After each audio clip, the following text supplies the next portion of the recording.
To defy the odds, you have to risk everything and take chances. At Old Nation Brewing Company, we did just that. From an unknown startup brewery to standing alongside national craft brands in just under a decade, we remain one of the last of the large, independently owned breweries in Michigan. Our beer is respectfully brewed using only the highest quality ingredients, and we don't cut corners. With the times changing for everyone, one thing that stays the same is Old Nation's respect for great beer and the people who love it.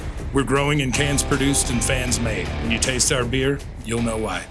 It is the Valenti Show with Rico. Stoney here with Rico all week. 248-539-9797 is the telephone number. We were just discussing the fact that at the spring game in Boulder this weekend, Travis Hunter and Shedeur Sanders will be having their jerseys retired, and we both agree that, guy won the Heisman Trophy, should have his jersey retired.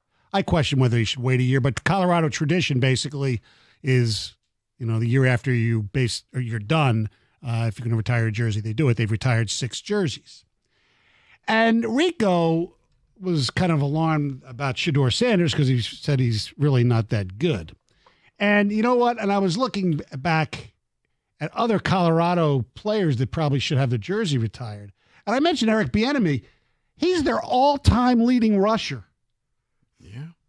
3,940 yards, averaging 5.6 yards a carry, and 42 touchdowns from scrimmage. And the thing about Shedeur is good. He's not great. Jersey retirement means You're special. You're great. Mm-hmm. You did something that a lot of people at that school never did. He's 5th all-time in yardage. You know who's 4th? Somebody whose jersey probably should be retired at the big house, Joel Klatt.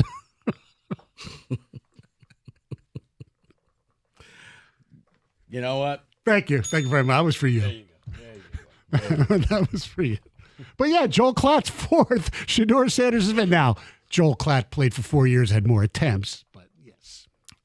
I just don't understand it, but yes. I do think that's, you know what, Colorado pushed an agenda and they got his jersey retired. It shouldn't be, but okay. Yes. Hunter, you won the Heisman. Shedeur, what did you win? Not a heck of a lot. No. Got a lot of NIL money. Yeah. Got a lot of things. Help make the program relevant, no doubt about it. Anyway,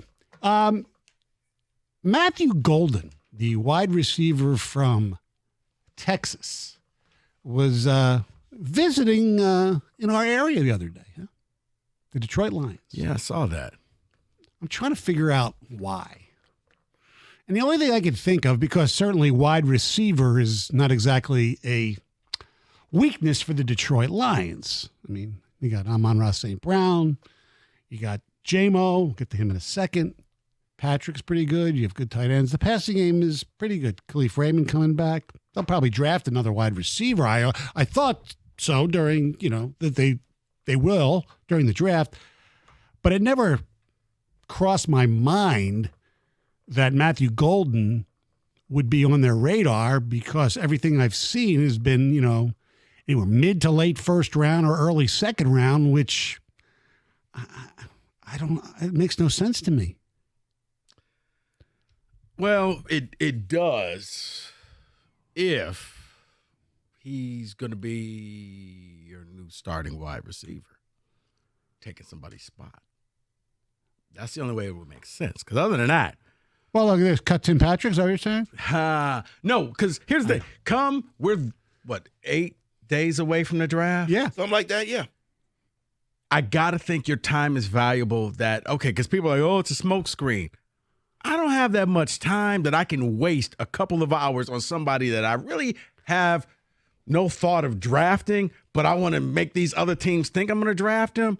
That's 3-4 hours that you're never going to get back. That doesn't work right now. Like, I got to think anybody that you're bringing in, anybody you're flying out to go see is somebody that you want. So the fact that Matthew Golden, you were checking him out, tells me he's on your radar. Which leads me to, you got to wonder, is this the replacement to J-Mo? Because you can't keep everybody. No. And look, I think everybody believes, I believe that J-Mo will get the 5th year extension, and then after that, he's going to be a free agent because, like you said, they can't keep everybody. I mean, yes, the cap keeps going up, and I know you guys always say the cap isn't real. Well, the cap is real in a certain extent because you can't keep everybody. You're going to probably pay for 2 safeties. Definitely Kirby Joseph probably next week during the draft, before the draft. That's what they do. But when we know Hutch and goes on and on, the guys they've already extended so far, you don't have enough money for that cap-wise. A first-round pick for that to replace Jameson Williams now this year, that doesn't, I don't know, make sense to me. I mean, unless you can get value for trading J-Mo right now. Yeah. That some other team is sitting there saying, you know what? We'll make him our guy. We'll make him our number 1 option, and we'll send you some picks in return that you can move up, and now you could afford to pay the Kirby Josephs and all of that because you get to start the clock all over again, especially if you take Golden in the first round. You've now bought yourself 5 years on a wide receiver. But let me ask you this, 248-539-9797. You guys, David, Kenny, chime in as well. Who out there do you think needs Jameson Williams that badly that they're going to give up, a first-round pick or any type of draft collateral for Jameson Williams?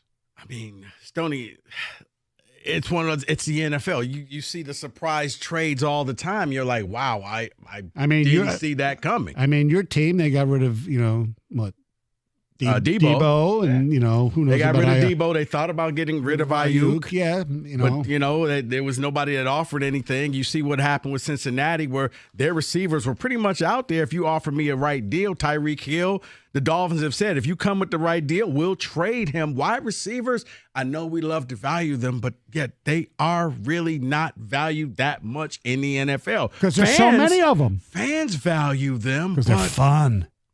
But you look at the Super Bowl, I mean, okay, you had A.J. Brown, but other than that, most Super Bowl winning teams don't have that great Hall of Fame wide receiver. Right, or even 2 really good ones. Philly had, Devontae Smith is pretty damn good, too. Yeah, I mean, what other team would, I don't know. I don't think the Lions are going to be able to get that much for him. See, I just wonder, is J-Mo going to be a part of this Lions core? Like, do you feel like J-Mo will be right up there with Amon-Ra and Penei Sewell and all of the people that they've locked up for time? I don't see J-Mo being a part of this Lions core. I think J-Mo is a great toy. I think J-Mo is a great piece to have right now. He's fun. He's fast. He can do all of that stuff. I don't think he's the long-term solution that eventually he's one of those pieces you could part with, bring in somebody else, and keep this thing going. You don't pay him, you pay somebody else. Right, but you don't have to do it now. Why would you draft a wide receiver in the first round? You can keep J-Mo for 2 more years. I mean, it's value. Because after a while, if you trade him now, then you don't have to pay him the $15 million, which would be the 5th year. The 5th year, and then that money can go elsewhere. Right. And somebody else will be like, you know what? We'll gladly take that on because we're in our Super Bowl run, and we'll see what happens. And when our run is over, then he'll be a free agent. We'll let somebody else have it. But the Lions are that team, are in their Super Bowl run. Right, but they're paying everybody. But can't Golden do just what Jameson can do?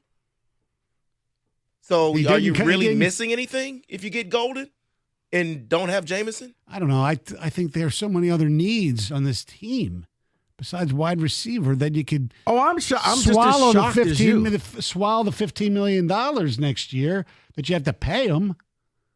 If he has a really good year this year, you'll figure out a way. Let's look at his RAS score. Stoney, I'm with you. I don't know why they're doing this. I just think that the smoke screen, time's too valuable and leading up to the draft. This is somebody that I thought maybe if he's around in the second round, but I don't think he's going to be around in the second round. Well, maybe they're thinking they're doing their due diligence. If he's around in the second round, maybe we can trade up in the second round. See, I'm thinking different. Or maybe you trade up and get back into the first round. Okay. And select him in the first round. Give up your second round, second and a fourth or something, whatever the chart. Now, I don't think that once again, that in my world, that ain't a smart move. Not me neither. I'm with you. But you know what? Let Brad cook. Right. Well, they did it for JMO. Yeah. Really, if you think about it. I will give you a mock trade, and I'll see if you think for Jameson, and see if you would like this trade. Okay. I'll do that next. Oh, you're Look at really Dave. good at the tease. 97 All right, won Doug. the ticket.